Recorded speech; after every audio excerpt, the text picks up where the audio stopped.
Նախագահ Քոչարյանը խոսեց, որ քաղաքական դաշտում գոնե այս բանին ընդդիմադիր դաշտում երկու հիմնական բլոկ է տեսնում, բայց միևնույն ժամանակ ասում է, որ շատ ուրախ կլինի, որ այլ նաև ուժեր այնպիսի աճ գրանցեն, որ կարողանան խորհրդարանում հայտնվել, բայց ձեր այն պնդումը, որ այսպես միգրացիան կանգնեցնելու բան չէ, որ ես եմ թիվ 1 ընդդիմադիրը, գիտեք,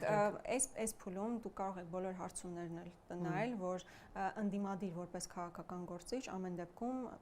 ամենաբարձրը Ռոբերտ Քոչարյանի վարկանիշն է, այն առումով, որ տեսեք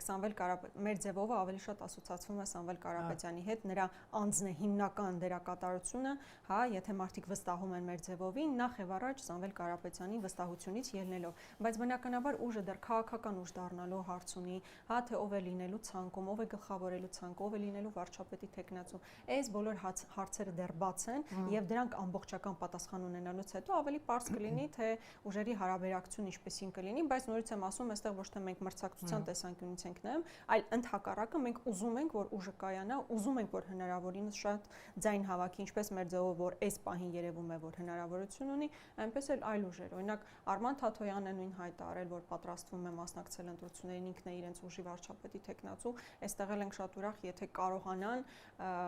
ինչու՞ չէ, նաև որոշակի ընդլայնում իրականացնելով իրենց խմբում ավելի շատ ձայն հավաքել։ Շատ լավ։